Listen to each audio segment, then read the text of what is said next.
Hey guys, welcome back to my YouTube channel physics with Adesh. मैं हूँ एक बार फिर आदेश कुमार अपने एक नए वीडियो के साथ। जैसा आप लोग देख पा रहे होंगे ऊपर कि टॉपिक का नाम क्या है, द सुपरपोजिशन प्रिंसिपल। इस टॉपिक को आज हम लोग इस वीडियो में अच्छे से एक्सप्लेन करेंगे। तो आइए चलिए हम लोग वीडियो को स्टार्ट करते हैं। वीडियो को स्टार्ट करने से पहले अगर आप इस चैनल पर नए हों तो इस चैनल को सब्सक्राइब कर लीजिए, जिससे जब भी मैं कोई नया वीडियो अपलोड करूँ तो आपको नोटिफिकेशन मिलता रहे। तो आइए चलते हम लोग वीडियो को स्टार्ट करते हैं।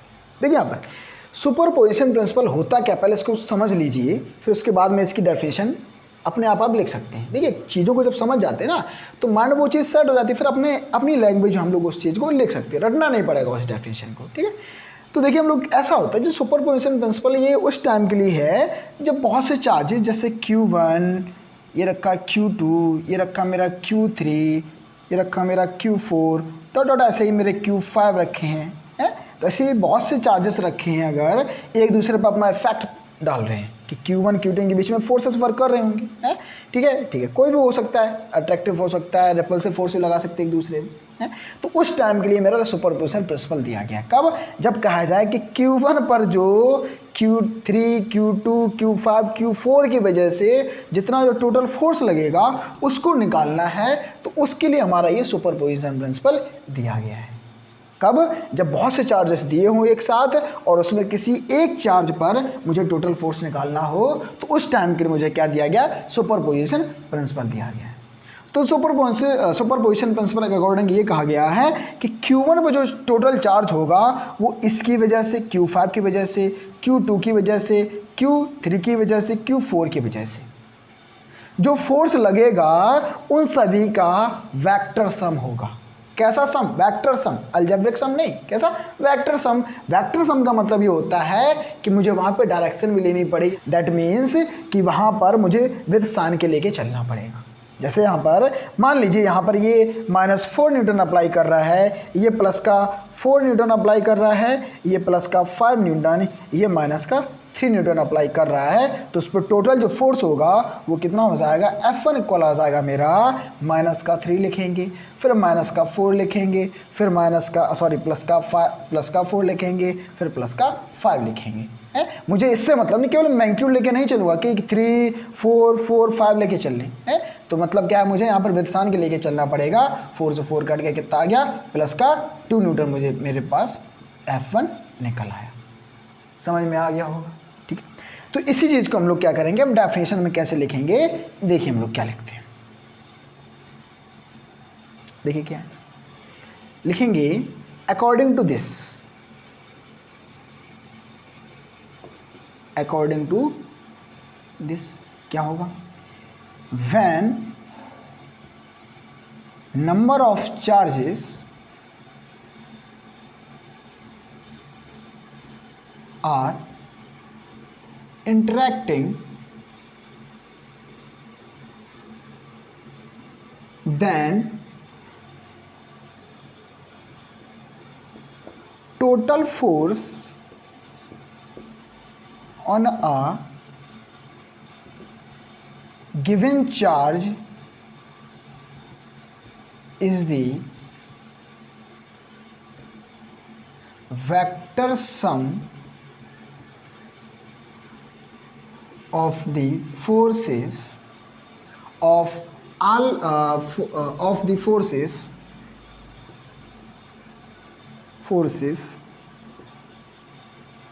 exerted by all other charges, इसको हम लोग लिखेंगे exerted by all other charges on it।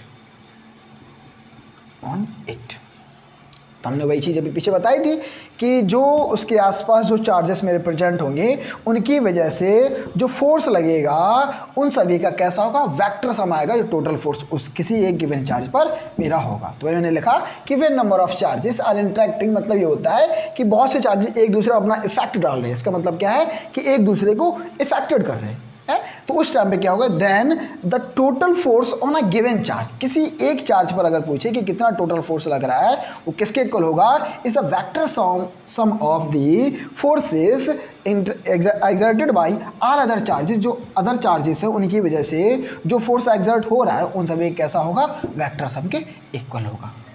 उम्मीद है कि आपको ये चीज़ समझ में आ गई होगी। अब इसको हम लोग मैथमेटिकली लिखते हैं।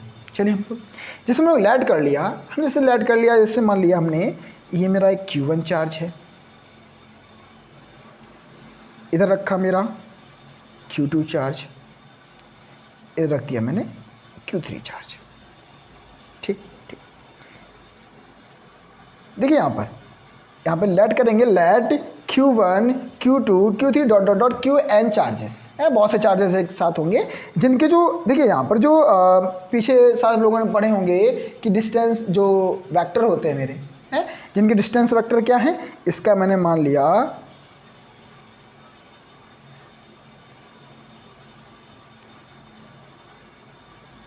R1 वेक्टर, इसका R2 वेक्टर, इसका R3 वेक्टर, ऐसे ही 4 के लिए R4 vector dot dot dot Rn vector. तो आगे लिखेंगे let Q1 Q2 Q3 dot dot dot Qn be charges and R1 R2 and R3 be their R3 dot dot dot Rn be their radius vectors, distance vectors या फिर radius vector हम लोग कह सकते हैं इसमें। ठीक है, तो हम मुझे निकालना है कि Q1 पर जो टोटल फोर्स लगेगा है, then the total force acting on Q1 is equal किसके हो जाएगा, जो F1 जो होगा वो किसके इक्वल होगा, F1 वेक्टर किसके इक्वल होगा, F1 ड्यू टू 2, मतलब क्या है कि Q1 पर Q2 के वजह जो फोर्स लगेगा उस वेक्टर प्लस में क्या होगा F, देखिए मुझे निकालना है किस पे, 1 ही पे तो निकालना है तो यहाँ पे 1 और किसकी वजह से, 3 की वजह से, 3 की वजह से है। ऐसे Q4 और होगा तो प्लस में क्या हो जाएगा F1 4 dot dot dot dot plus में F1n है। ये हो गया मेरा, ये मेरा सुपरपोजिशन प्रिंसिपल है। यहाँ पे लिखेंगे क्या, लिखेंगे बाकायदा लिखेंगे कि let Q1 Q3 dot dot dot Q1 be QB Qn are charges and R1 R2 R3 dot dot dot Rn respectively are their radius vectors, then the according to superposition principle क्या लिखेंगे, according to superposition principle the total force on Q1, the total force on Q1 is equal किसके हो जाएगा, F1 equal हो जाएगा F12, मतलब क्या है कि Q1 पर Q2 की वजह से, Q1 पर Q3 की वजह से, Q1 पर Q4 की वजह से, Q1 पर Qn की वजह से है। तो ये सभी अकॉर्डिंग टू सुपरपोजिशन प्रिंसिपल मेरा ये हो गया कि F1 जो होगा इसके इक्वल आ जाएगा। ठीक है, ठीक है, अब इसको हम लोग और आगे इस चीज़ को हम लोग देखते हैं। देखिए यहाँ पर जो मैंने यहाँ पर देखिए यहाँ पर जो रेडियस वेक्टर है वो ऑरिजिन O के रिस्पेक्ट मैंने लिए। तो यहाँ पर जैसे मान लिया कि इस पे जो Q2 के वजह जो फोर्स लग रहा है वो मैंने मान लिया कि इस डायरेक्शन में लग रहा है F12, Q1 पर Q2 की वजह से, तो F12 निकल आया। Q3 जो है Q3 इस पे जो फोर्स लगा रहा है Q1 पर वो लेट कर लिया हमने इस डायरेक्शन में लगा रहा F13 वेक्टर। तो Q1 में 2 ही चार्ज लेके चल रहा हूँ, Q2 Q3 के द्वारा लेके चल रहा हूँ। ऐसे बहुत से Q4 होगा तो इस डायरेक्शन में जहाँ भी होगा उस डायरेक्शन में हम लोग निकाल सकते हैं। अब देखिए यहाँ पर Q2 और Q3 फोर्स वर्क कर रहे हैं, Q2 इस तरफ ले जा रहा है, Q3 इस तरफ वर्क कर रहा है। तो जो मेरा इसका रिजल्टेंट होगा, दोनों का रिजल्टेंट क्या होगा, इस डायरेक्शन में जाएगा। इसको हम लिखेंगे F1 वेक्टर। ये क्या मेरा F1 वेक्टर, जितने भी इस पे लग रहे हैं, जितने भी फोर्सेस इस पे एग्जर्ट हो रहे हैं उन सभी का रिजल्टेंट निकालते हैं तो मेरा क्या निकल आता है, the total force on Q1 निकल आएगा है। तो लेट कर लिया मैंने Q3 की वजह से F13 लग रहा है, Q2 की वजह से F12 लग रहा है। ये मेरा हो जाएगा R12 कैप, R12 वेक्टर, ये हो जाएगा मेरा R13 वेक्टर। ठीक, देखिए यहाँ पर थोड़ा इसको मैं ऊपर रफ कर देता हूँ। तब अच्छे समझ में आएगा। इसको मैं लेके चल रहा हूँ मैथमेटिकल इसको आज मैं प्रूफ कर।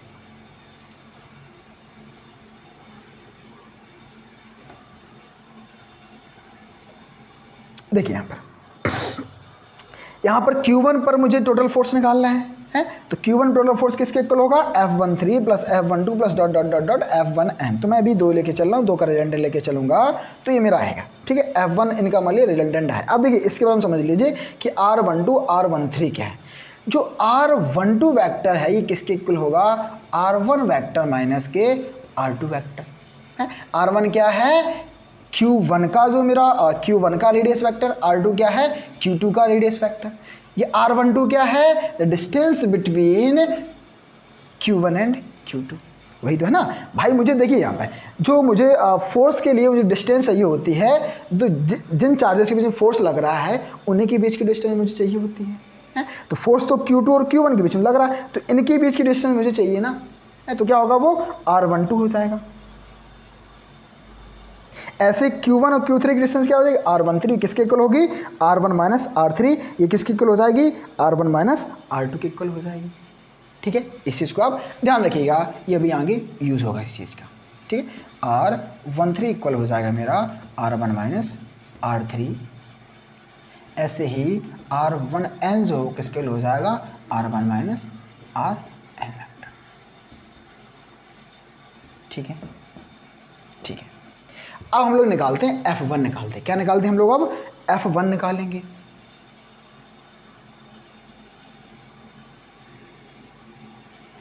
F1 वेक्टर मैंने क्या बताया था, F12 वेक्टर प्लस में F13 वेक्टर प्लस में F14 vector dot dot dot dot plus में F1n वेक्टर इक्वल। अब देखिए F12 का मतलब क्या है, Q1 पर Q2 की वजह से। तो यहाँ पर क्या होता था, फॉर्मूला पीछे पड़ा था K और Q1 Q2 अपॉन में, देखिए Q1 Q2 के बीच की डिस्टेंस मैंने क्या ली थी, R12 ली थी। तो क्या हो जाएगा R12 का होल स्क्वायर, और यहाँ पे क्या आ जाएगा R12 कैप। क्यों, क्योंकि मुझे यहाँ पर क्या लेके चलना है, वेक्टर फॉर्म लेके चलना है। तो वहाँ पे R12 कैप क्या है, डायरेक्शन शो कर रहा है F12 की, जो कि ये डायरेक्शन शो कर रही है, ठीक है। प्लस में क्या हो जाएगा K Q1, अब देखिए यहाँ पर 3 की वजह से तो क्या हो जाएगा Q3 हो जाएगा, अपॉन में R13 वेक्टर, और यहाँ पे क्या हो जाएगा R13 कैप। क्योंकि यहाँ पे स्क्वायर करेंगे मॉड लेके, तो यहाँ पे स्क्वायर है, तो यहाँ पे वेक्टर लगाने की कोई जरूरत नहीं, ठीक है, ठीक है। अब हम लोग क्या करेंगे, क्योंकि यहाँ पर स्क्वायर करेंगे यहाँ पे, इसलिए यहाँ पे स्क्वायर यहाँ कर देता हूँ मैं, ठीक ठीक। ऐसे ही डॉट डॉट डॉट मेरा आगे चलता चलाएगा। प्लस में क्या आ जाएगा K Q1 Qn, मैंने यहाँ के लिए लिख रहा हूँ सीधा, Q14 के लिए लिख रहा हूँ यहाँ पर, तो मैं सीधा यहाँ पे इसको रफ कर देता हूँ, Qn के लिए लिख रहा हूँ। तो यहाँ पर क्या आ जाएगा, अपॉन में R1n का स्क्वायर और R1n का कैप, ठीक है, ठीक है। इसको हम लोग आगे बढ़ाएंगे। देखिए सभी से कॉमन कुछ आ रहा है क्या, K Q1 सभी से कॉमन है। देखिए यहाँ पर K Q1 सभी से कॉमन ले लिया हमने, K Q1 सभी से मैंने कॉमन ले लिया। अंदर अब क्या बचा, Q2 अपॉन में R12 का स्क्वायर R12 कैप प्लस में Q3 अपॉन में R13 का स्क्वायर R13 का cap dot dot dot Qn upon में R1n का स्क्वायर और R1n का कैप। ये मेरा बचा ब्रैकेट में, ठीक है, ठीक है। इक्वल अब क्या करेंगे हम लोग, अब देखिए यहाँ पर क्या कि जो मेरा ये R12 कैप है, देखिए कैप का हम लोगों ने पिछली क्लास में पढ़ा था कि जो ये यूनिट वेक्टर होता है वो किसके इक्वल होता है। जैसे हम लोग पढ़ा था ए कैप इक्वल, हम लोगों ने पढ़ा था ए वेक्टर अपॉन में मॉड ऑफ ए वेक्टर, पढ़ा नहीं पढ़ा था है? वैसे ही जो मेरा जो ये कैप वाला होता है, जैसे मैं निकालूँ R12 कैप निकालें, जैसे मुझे निकालना है R12 कैप निकालने, किसके इक्वल हो जाएगा, जो R12 वेक्टर अपॉन में मॉड ऑफ R12 वेक्टर। ये तो करेंगे नहीं करेंगे, इसी फार्मूले से मैंने क्या किया, देखिए पिछली क्लास में हम लोग पढ़ चुके थे कि जो A cap equal A vector upon mod of A vector होता है, सिमिलरली R12 कैप इक्वल क्या हो जाएगा, R12 वेक्टर अपॉन में R12 का मॉड हो जाएगा। इसको हम लोग जब आगे करेंगे, इसको मैं रफ कर देता हूँ थोड़ा, इसको हम लोग रफ कर देते हैं।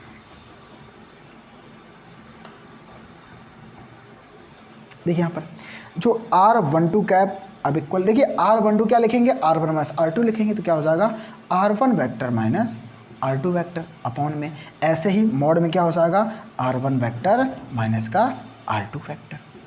ऐसे R13 कैप है तो R1 माइनस R3 करेंगे, यहाँ पर R1 माइनस R3 करेंगे हैं, तो यहाँ पर ऐसे लिखना मुझे, तो क्या हो जाएगा इक्वल में KQ1 और यहाँ पर ब्रैकेट में क्या लिखेंगे Q2 अपॉन में, देखिए यहाँ पर देखिए इसको हम लोग क्या लिखेंगे R1 minus R2 vector upon में R1 माइनस R2 वेक्टर का मॉड लिखेंगे, और यहाँ पर ये ऑलरेडी स्क्वायर था R1 माइनस R2 वेक्टर का मॉड का स्क्वायर यहाँ ऑलरेडी था है, प्लस में इधर क्या हो जाएगा Q3 अपॉन में R1 माइनस R3 का whole square into R1 minus R3, ऊपर क्या हो जाएगा R1 vector minus R3 vector है, डॉट डॉट डॉट डॉट क्या हो जाएगा यहाँ पर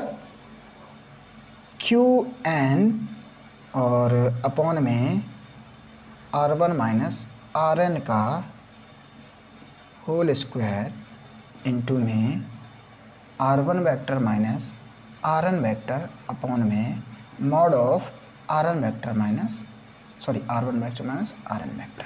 ठीक है, इतनी बात आपको समझ में आ गई। कुछ नहीं, मैंने क्या किया, जहाँ कैप था वहाँ मैंने इस तरीके से लिख दिया, और जहाँ मेरा ये मॉड था उसको मैंने इस तरफ लिख दिया। ठीक है, तो यहाँ पर जो स्क्वायर था R12 का, उसको मैंने क्या लिख दिया mod of R1 minus R2 का स्क्वायर, ऐसे ही mod of R1 minus R3 का स्क्वायर मैंने यहाँ पे लिख दिया। R1 को मैंने क्या लिख दिया R1n को mod of R1 minus RN vector का होल स्क्वायर लिख दिया इस तरीके से, और कैप को मैंने क्या लिख दिया वेक्टर अपॉन में उसका मॉड। ठीक है, इसको जो हम लोग आगे बढ़ाएंगे इसी को हम लोग यहाँ पर लिखते हैं, तो यहाँ पे इसको मैं रफ कर देता हूँ, नहीं रफ नहीं करना यहाँ पे, तो यहाँ पे F1 वेक्टर इक्वल क्या आ गया मेरा, यहाँ पे देखिए KQ1 मेरा कॉमन आ रहा है। ठीक है, ठीक है, अब देखिए यहाँ पर क्या है कि Q2 अपॉन में क्या आ रहा है, देखिए यहाँ पे Q2 और मल्टीप्लाई में R1 vector minus R2 vector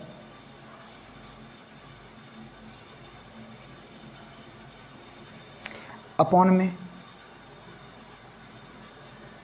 देखिए यहाँ पे ये स्क्वायर, देखिए एक ही चीज तो है R1 वेक्टर माइनस R2 का mod, R1 vector minus R2 का मॉड, ये स्क्वायर एक बार ये मल्टीप्लाई तो क्या हो जाएगा क्यूब हो जाएगा ना, है क्यूब हो जाएगा, तो यहाँ लिखेंगे हम लोग R1 vector minus R2 vector का होल क्यूब।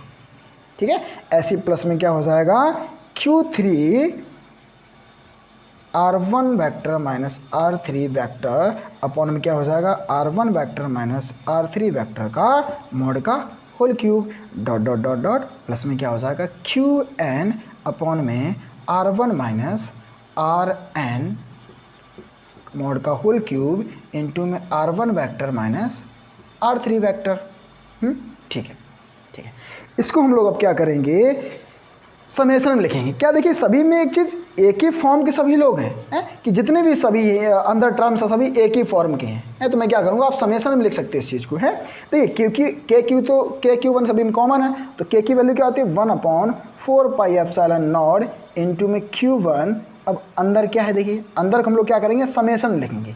समेशन तब लिखते हैं जब जितने भी टर्म्स मेरे सम में लिखे, देखिए सभी का सम तो हो रहा नहीं हो रहा है, तब हम लोग लिखते हैं जब जितने भी टर्म का सम हो रहा है वो सभी एक ही फॉर्म के हों। देखिए सभी एक ही फॉर्म के हैं, बस वहाँ पर वैल्यू थोड़ी जो यहाँ पर Q2 Q3 QN चेंज हो रहा है, यहाँ पर R1 जैसे यहाँ पर सभी में R1 R1, यहाँ पे R2 R3 चेंज हो रहा है ना, तो कुछ चीज़ें चेंज हो और कुछ चीज़ें चेंज ना हो है, और क्या हो वो एक ही फॉर्म के, तो यहाँ पर समेशन लगाते हैं। और देखिए समेशन में जो यहाँ पर अभी मैं बताऊँगा इसे कैसे लिखना है। देखिए यहाँ पर Q2 Q3 QN, Q मतलब चेंज हो रहा है, आप क्या करेंगे हम लोग QI कर देंगे हैं कि I की वैल्यू देखिए कहाँ से स्टार्ट हो रही है 2 से स्टार्ट हो रही है। I की वैल्यू कहाँ से स्टार्ट हो रही है 2 3, I1 तो स्टार्ट हो नहीं रही, क्यों अंदर Q1 तो है नहीं, कहाँ से स्टार्ट है Q2 से स्टार्ट है, तो I इक्वल टू 2 से लेकर I इक्वल कहाँ तक देखो N तक गया, तो मैंने यहाँ पर N लगा दिया इनटू में इधर क्या हो जाएगा।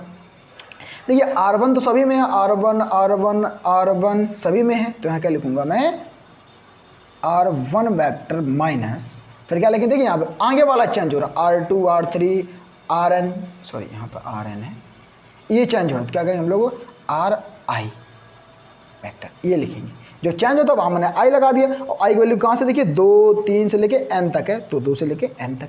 अपॉन में क्या करना मुझे, अपॉन में mod of r1 vector minus ri vector का होल क्यूब। देखिए यहाँ पर भी r1 सभी में मॉड के नीचे है, तो r1 सभी में है, माइनस r2 r3 rn ये चेंज हो रहा है, तो मैंने ri लगा दिए। ये मेरा हो गया f1 वेक्टर के लिए सुपरपोजिशन प्रिंसिपल का फार्मूला, ये मेरा आ गया। ठीक है, थोड़ा बड़ा लगा होगा लेकिन है सरल, बड़ा लगा है लेकिन है सरल कुछ इसमें ये है कि इस तरीके से मैंने यहाँ पर सुपरपोजिशन प्रिंसिपल में जानता हूँ F12 का मतलब force on Q1 due to Q2, उसका फॉर्मूला मैंने ये लिख दिया। ऐसे ही Q3 के लिए ये लिख दिया मैंने, इस तरीके से यहाँ लिखता चला गया। फिर यहाँ पर मैंने ये थोड़ा यहाँ समझने वाली बात थी कि कैप को मैंने क्या किया, वेक्टर अपॉन में मॉड ऑफ वेक्टर लिख दिया। तो यहाँ पर जो R12 कैप को लिखेंगे हम लोग, वो क्या लिखेंगे, R1 minus vector minus R2 vector upon में mod of R1 vector minus R2 vector. इसको R12 मैंने ऊपर बता दिया क्या लिखेंगे, तो इसी को हम लोग यहाँ पर थोड़ा हमने तोड़ दिया इसको, है ऐसे R13 है तो R1 minus R3 R1 minus R3 करेंगे, R1n है तो R1 minus Rn R1 minus Rn करेंगे। वही मैंने यहाँ पर किया, कैप की जगह मैंने क्या कर दिया, R1 माइनस R2 अपॉन में mod of R1 minus R2, और ये स्क्वायर था उसको मैंने क्या कर दिया, मॉड के अंदर इसका स्क्वायर लिख दिया। R12 क्या लिखेंगे, R1 माइनस R2 लिखेंगे, उसका स्क्वायर मैंने मॉड के अंदर कर दिया। ऐसे R13 क्या लिखा, R1 माइनस R3 अपॉन में mod of R1 minus R3 लिखा मैंने। ठीक है, ऐसे R1n को मैंने यहाँ पर लिख दिया। ठीक, फिर मैंने क्या किया, इसको यहाँ ले आया KQ1, और फिर मैं देखिए यहाँ पर KQ1 सर्विस मैंने कॉमन लिया था इधर से, है KQ1 अंदर क्या Q2 और R1 माइनस R2 देखिए यहाँ पर ये देखिए एक ही चीज़ तो है, ये स्क्वायर इंटू में 1 हो गया, कितना हो गया, पावर 3 हो गई। ऐसे यहाँ पर स्क्वायर ये कितना हो गया, पावर 3 हो गई, ऐसे पावर यहाँ पर 3 हो गई। अब देखिए यहाँ पर सभी एक ही फॉर्म के हैं, Q2 Q3 Qn R1 minus R2 R1 minus R3 R1 minus Rn, नीचे भी वही सभी एक ही फॉर्म के टर्म से जिनका सम हो रहा है। तो हम लोग क्या लगा देते, फिर हम लोग समेसन लगा दिया, समेसन लगा दिया। देखिए यहाँ पर Q जो है Q2 चेंज हो रहा है, देखिए यहाँ पर Q2 होता है फिर Q3 होता है, तो चेंज का नीचे हो रहा है नहीं हो रहा, Q2 सफिक्स में, तो यहाँ पे क्या किया मैंने QI कर दिया, क्या कर दिया QI कर दिया।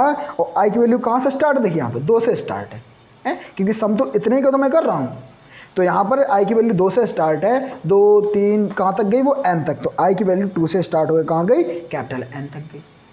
फिर हमने क्या किया, ये वाला टर्म उठाया मैंने, ये R1 माइनस R2 वाला टर्म उठाया। देखिए R1 minus R2 R1 minus R3 R1 minus Rn, तो देखिए यहाँ पर R1 तो कॉमन है, R1 मैंने R1 बिल्कुल वैसे ही रखा, माइनस ये चेंज हो रहा R2 R3 Rn, तो मैंने क्या किया Ri लगा दिया।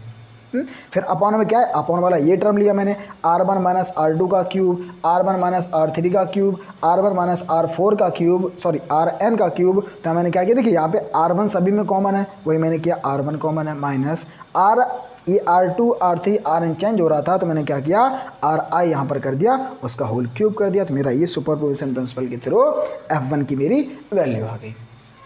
उम्मीद है कि आपको वीडियो अच्छे से समझ में, वीडियो आपको अच्छा लगा हो तो आप वीडियो को लाइक कीजिए, कमेंट कीजिए, अपने दोस्तों को शेयर कीजिए, और इस चैनल को सब्सक्राइब कर लीजिए, जिससे मैं जब भी कोई नया वीडियो अपलोड करूं तो आपको नोटिफिकेशन मिलता रहे।